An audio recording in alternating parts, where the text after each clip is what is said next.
MLC चुनाव के बाद फिर अपने गढ़ में हारी बीजेपी 28 साल बाद कस्बा पेठ गंवाया। कांग्रेस की जीत के क्या है मायने। नमस्कार दोस्तों, मैं काजल आपका स्वागत करती हूं ट्रिगर न्यूज पर। महाराष्ट्र के पुणे जिले में अपने गढ़ कस्बा पेठ विधानसभा सीट को बरकरार रखने में बीजेपी विफल रही।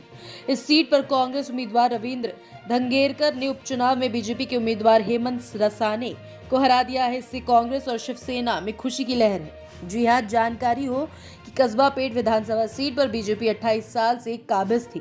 पुणे से वर्तमान बीजेपी सांसद गिरीश बापट ने 2019 तक 5 बार इस सीट का प्रतिनिधित्व किया था। इस बार एनसीपी, कांग्रेस और शिवसेना वाले महाविकास अघाड़ी के समर्थन वाले रविंद्र धंगेरकर ने सीट को जीतने में कामयाबी हासिल की। मतगणना के अंतिम दौर के बाद चुनाव आयोग की वेबसाइट पर उपलब्ध आंकड़ों के अनुसार धंगेरकर को 73,194 वोट मिले, जबकि रसाने को 62,244 वोट मिले।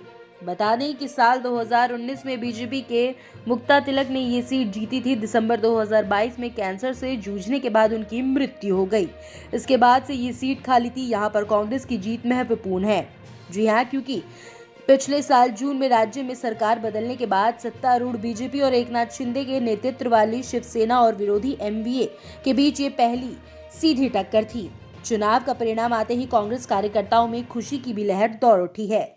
वहीं बीजेपी के उम्मीदवार हेमंत रसाने ने अपनी हार का स्वीकार करते हुए कहा है कि एक उम्मीदवार के तौर पर वो इस चुनाव में विफल रहे।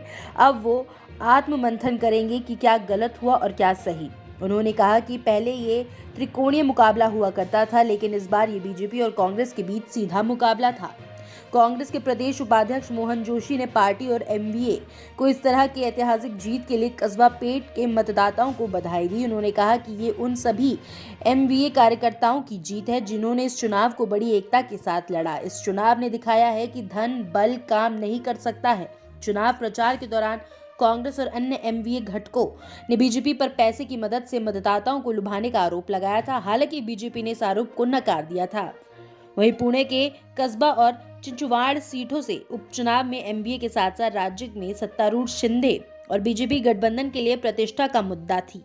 एनसीपी अध्यक्ष शरद पवार, मुख्यमंत्री एकनाथ शिंदे और डिप्टी सीएम देवेंद्र फडणवीस जैसे बड़े नेताओं ने यहां अपने उम्मीदवारों के समर्थन में प्रचार अभियान चलाया था। Bureau report, trigger news.